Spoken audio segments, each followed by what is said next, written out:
அதுக்கப்புறம் புவனாவதி கேள்விக்குறியில் வந்துட்டு ஒரு இளைஞர் இளையராஜா இன்சர்ட் பண்ணி ஒரு நல்லா க்ளீன் ஷேவ் பண்ணி அவரை நான் பார்த்தேன்.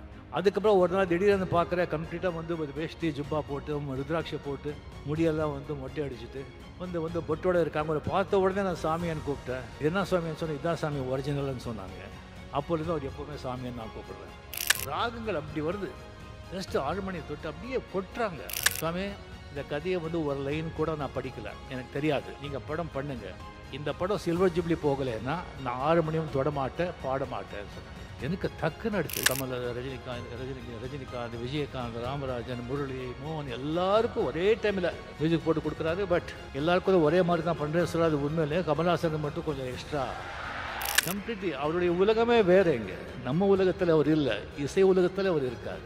அப்பப்போ இங்கே வந்துட்டு போகிறார், அவ்வளோதான். இந்த இளையராஜாக்கு இல்லாத திமிரு வேறு யாருக்கு இருக்கும் அப்படின்னு சொல்கிறாங்க. வேறு யாரும் சொல்லியிருந்தா ஒத்துட்டுருப்பீங்களா? கேட்குறோம், பிகாஸ் அதுக்கு தகுதியான மனுஷன். இங்கே நான் சாமியான் கூப்பிட்ற இளையராஜா அவர்களை வந்து இவரை பற்றி பேசணும்னு சொன்னால் நிறைய பேசலாம். ஆனால் ஒரு நேரம் கருதி சிஎம்வர்களுடைய நேரம் அது ரொம்ப நான் எடுத்துக்கக்கூடாது. அதுக்காக சில விஷயங்கள் மட்டும் இளையராஜா, அந்த மாதிரி ஒரு இளையராஜா ஒரு இசையமைப்பாளராக உலகத்தில் வாழும் அனைத்து தமிழக மக்களின் ரத்தம் நாரி நரம்பில் வந்து அவருடைய இசை, அவருடைய பேர் ஊறி போயிருக்கு.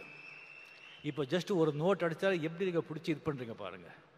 ஒரு 70s 80s 90s வந்து ஒரு போட்ட பெட்டுகள், ஒரு பாட்டுகள் இப்போ கூட ஒரு ஃபிலிமில் வந்து ஒரு 2-3 பாட்டு போட்டு அந்த படம் சூப்பர் ஹிட் ஆகிடும். இப்போ கூலியில் கூட 2 பாட்டு நம்ம அதை நம்ம பயன்படுத்திக்கிட்டோம். ஸோ அந்த மாதிரி ஒரு அந்த அவர் இசையமைப்பாளர் இளையராஜா அவர்களை பற்றி எல்லாருக்கும் தெரியும். அதை விட ஜாஸ்தி ஒரு மனிதனாக வந்து பெரிய மாமனிதனாக நான் வந்து அவரை நான் பார்த்துருக்கேன். அதுக்கு அவர் மேலே ரொம்ப கௌரவம்.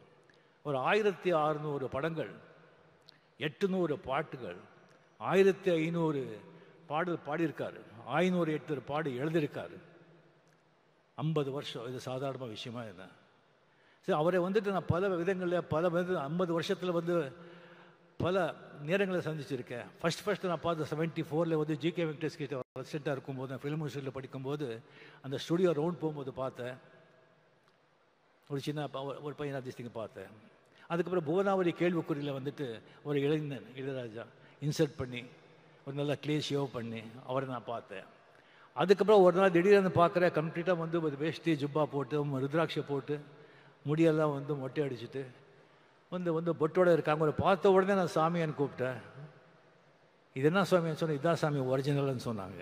அப்போலேருந்து அவர் எப்போவுமே சாமியான்னு நான் கூப்பிடுறேன். அந்த மாதிரி வந்து அவர்கிட்ட வந்து ஒரு வாட்டி பஞ்சவரணாசாமி கூட வந்து ஒரு படத்துக்கு வந்து நான் வந்து கம்போசிங் போயிருந்தேன், ஷூட்டிங்கில். அப்படி போயிருக்கும்போது ஜஸ்ட்டு வந்து ராகங்கள் அப்படி வருது, ஜஸ்ட்டு 6 மணி தொட்டு அப்படியே கொட்டுறாங்க. அதாவது அந்த பழைய காலத்தில் வந்து பட்டிக்காட்டில் வந்துட்டு அந்த நெல் குவியல் இருக்கும். அதை வந்து ஒருத்தர் அளந்து கொடுப்பான், இன்னொருத்தர் தள்ளி கொடுத்துட்ருப்பான். அளந்து கொடுக்குறவன் வந்து தள்ளி கொடுக்க பற்றி பார்க்கவே மாட்டான். அந்த மாதிரி அந்த ராகங்களோட ராசியை வந்து அந்த ராக சரஸ்வதி ராக தேவி இந்த ராக தேவனுக்கு அப்படியே தள்ளி கொடுப்பான். இவர் அப்படியே அந்த 6 மணி அப்படியே அள்ளி கொடுக்குறார். அந்த மாதிரி ஒரு இது சில விஷயத்தை மட்டும் நான் சொல்கிறேன், நேரம் கருது. ஒரு வாட்டி எனக்கு வந்து வாங்க ரஜினி உங்கள்கிட்ட பேசணும்னு சொன்னாங்க.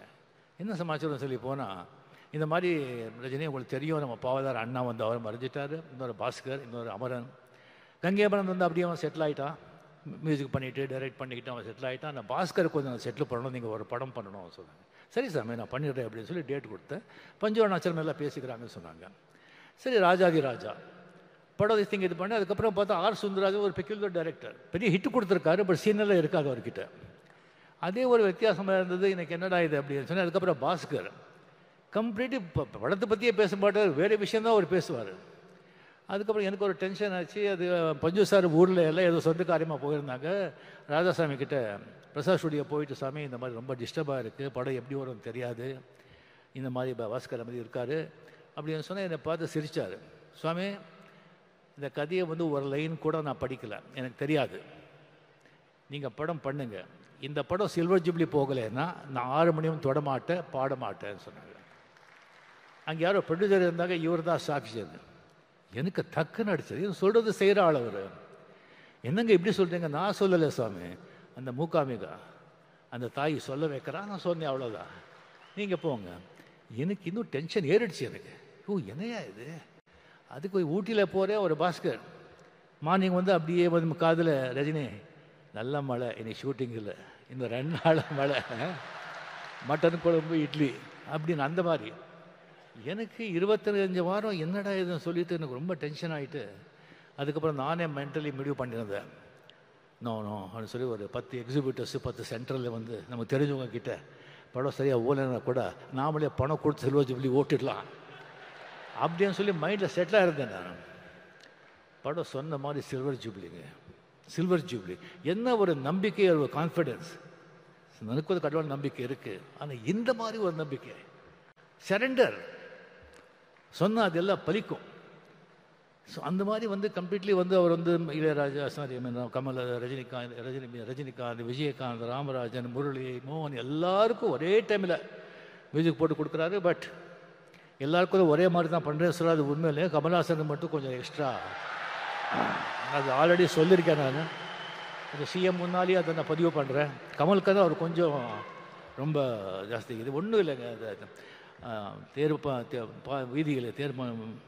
வீதியில் மான் போல் வந்தவனை யார் அடித்தாரோ உன்னை யார் அடித்தா, அவர் மட்டும் பாட்டு 1000 பேர் அப்படியே கண்ணில் அழுதுருவீங்க. ஒவ்வொரு பாட்டும் அந்த மாதிரி ஒரு பாட்டு. சரி, அந்த மாதிரி வந்து இளையராஜா வந்து அந்த மாதிரி ஒரு கொடிக்கட்டி பறந்தார். பட் ஒன்றுங்க, ஆக்சுவலி வந்து எப்போவுமே வந்து சக்ஸஸே வந்துட்டு இருந்தால் அந்த சக்ஸஸோட அருமை தெரியாது. அப்பப்போ ஃபெயில்யூர் வரணும். ஃபெயில்யூர் வந்தால் தான் சக்ஸஸோட அருமை தெரியும். ஸ்ப்ரீட் பிரேக்கர் மாதிரி கம்ப்ளீட்டாக அவர் அப்படி போயிட்டு இருந்தவர் வந்து இன்னொரு வந்து இசை அமைப்பட வர்றாங்க. வந்த உடனே எல்லாரும் அந்த பக்கம் சாயிறாங்க. அவருக்கு போய்ட்டு வந்து கோடியாக சம்பாதிச்ச ப்ரொடியூசர்ஸ், டைரக்டர்ஸ், திஸ்திங் அவங்க எல்லாம் போகிறாங்க, ஆர்டிஸ்ட்டும் போகிறாங்க, இன்க்ளூடிங் ரஜினிகாந்த். பட் அவரை பற்றி அவர் எந்த கவலையும் படுறாங்க. டிஎன் நகர்லேருந்து பிரசாத் ஸ்டூடியோக்கு ஒரு வண்டி 6:30 மணிக்கு எப்போ அப்படியே போயிட்டே இருந்தது. அந்த ஹார்மோனியம் வாசிச்சுட்டே இருந்தது, ரெக்கார்டிங் நடந்துக்கிட்டே இருந்தது. அது வந்து திடீர்னு சொல்லி பாஸ்கர் காலமானார். திடீர்னு சொல்லி அவர் உசிரா நேசித்த ஒரு மனைவி ஜீவா அவங்க காலமானார். அதுக்கப்புறம் பவதாரணி, ஒரே டாக்டர்னா அவ்வளோ அன்பு, அவ்வளோ பிரியம். சும்மா அப்படி உட்காந்துருப்பாங்க, டாக்டர் வந்து கரண்ட் வந்த மாதிரி அவங்க இறந்து போகிறாங்க. அந்த ஹார்மோனியம் வாசிட்டே இருக்கும், 6:30 மணிக்கு அந்த வண்டி போயிட்டே இருக்கும் பிரசாத் ஸ்டூடியோக்கு. எந்த ஸ்தலமும் இல்லை, எந்த இதுவும் இல்லை. கம்ப்ளீட்லி அவருடைய உலகமே வேறு. இங்கே நம்ம உலகத்தில் அவர் இல்லை, இசை உலகத்தில் அவர் இருக்கார். அப்பப்போ இங்கே வந்துட்டு போகிறார், அவ்வளோதான். அதுக்கப்புறம் திடீர்னு பிரசாத் ஸ்டூடியோவில் வந்துட்டு இங்கே நீங்கள் இருக்கக்கூடாது, நீங்கள் காலி பண்ணுங்க அப்படியே சொல்கிறாங்க. அங்கே ரெக்கார்ட் பண்ணணுங்கிறதுக்காக எத்தனை ப்ரொடியூசர்கிட்ட அவர் வந்து சண்டை போட்டிருக்காரு, எத்தனை டைரக்டர்ஸ் எழுந்திருக்காரு. சரி, ஓகே, பரவாயில்ல அப்படின்னு சொல்லிட்டு அதே ரோடில் வந்து ஒரு ப்ரீமியர் தியேட்டரை வந்து வாங்கி ரெக்கார்டு தியேட்டரை கன்வெர்ட் பண்ணி எந்த ஸ்டூடியோ இருந்ததோ அந்த பக்கமே இளையராஜான்னு போர்டு போட்டாங்க. ஸோ அதுக்கப்புறம் நீங்கள் பார்த்தீங்கன்னா ஒரு கம்பெனிக்கு வந்து ஒரு ரைட்ஸ் கொடுத்துருந்தாங்க. ப்ரொடியூசர்கிட்ட ஒரு பணம் வாங்கி ஒரு படத்தை வாங்கி கொடுத்துருந்தாங்க. அவங்க திடீர்னு கையை விரிச்சுட்டாங்க. எந்த பணமும் இல்லை, உங்களுக்கு இது இல்லை அப்படின்னு சொல்லிட்டு. அவர் விட மாட்டார். கோர்ட்டுக்கு போனார், ஜெயிச்சார். எல்லா ரைட்ஸ், எல்லா ராயல்ட்டி இவருக்கு தான். அவருக்கு தலைமை திஸ்திக்கு இல்லாமல் எந்த டிவிலையோ, எந்த ரேடியோலையோ, எந்த படத்துலேயோ, எங்கேயோ கச்சேரி கான்சர்ட்டில் பாடக்கூடாதுன்னு சொல்லி 9 மணிக்கு அனௌன்ஸ் பண்ணுங்கன்னு சொன்னாங்க. எஸ்பி பாலசுப்ரமணியம் வந்து அமெரிக்காவில் பாடிட்டுருக்காங்க 6 மணி. சாமி சாரி, இப்போ சொன்னால் அவருக்கு பாடிட்டுருக்காரு, உங்கள் பாட்டு பாட முடியாதுன்னு சொன்னால் சட்டம் பைலா எல்லாருக்கும் ஒன்று தானே, என்ன இருக்கோ இது பண்ணுங்க.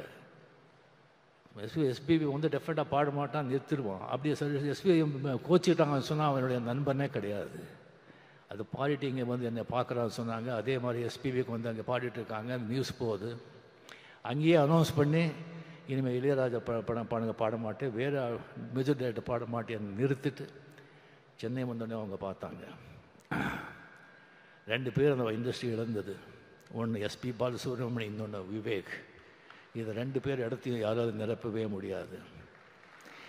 அந்த கோவிடில் வந்து எஸ்பிபி இறந்த உடனே பிரதருக்கு சிந்தாத கண்ணீர், பொண்டாட்டுக்கு சிந்தாத கண்ணீர், டாக்டருக்கு சிந்தாத கண்ணீர், நண்பனுக்காக கண்ணீர் சிந்தாங்க.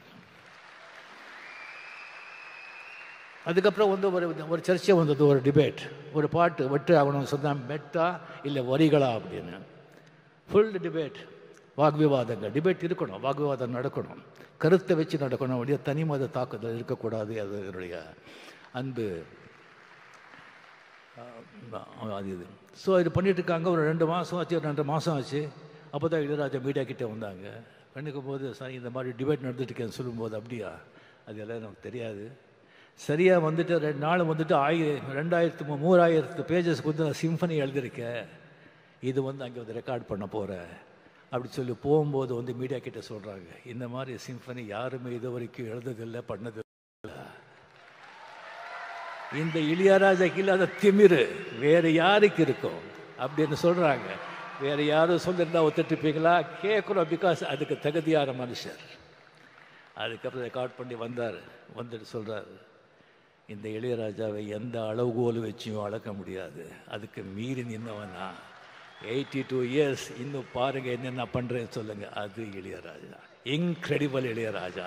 Hats off the great maestro, long live. ஒன்றும் இல்லைங்க, நல்ல நீதி, நியாயம், உண்மையாக கடினமாக உழைச்சா எல்லாமே உன் பின்னால் வரும். நீ அதுக்கு பின்னாலே போகவே முடியாது. Lead a righteous life, work hard, everything will come after you. நீ நாட் கோ ஆஃப்டர் எனிதிங். அந்த மியூசிக் இருக்கிற பவரை நீங்கள் பார்த்தீங்க. கமல்ஹாசன் சும்மா ஒரு 4 வரி பாடினாங்க. அந்த 4 வரியும் ஒன்று தான், நான் இவ்வளோ பேசினதும் ஒன்று தான். அதுதான் அந்த மியூசிக்கோட பவர். அதுக்கு அரசன் ராஜா அவர்கள் என்றும் என்றும் நல்லா இருக்கணும். நீங்கள் நண்பர், உங்கள் கூட அத்தனை வருஷங்கள் அத்தனை வந்து நடந்திருக்கு, நம்ம பழகணுங்கிறதே நமக்கு மிகப்பெரிய பாக்கியம். தயவு செஞ்சு உங்கள் ஆடியோ பயோகிராஃபி, உங்கள் சுயசரிதியை வந்து படமாக வந்து எவ்வளோ சீக்கிரம் முடியுமோ அவ்வளோ சீக்கிரம் ரிலீஸ் பண்ணுங்கள். நாம் எல்லோரும் பார்க்கறதுக்கு அவலாக இருக்கும். என்னை விட்டால் நானே ஸ்கிரிப்ட் எழுதி கொடுக்குறேன். நன்றி, வணக்கம்.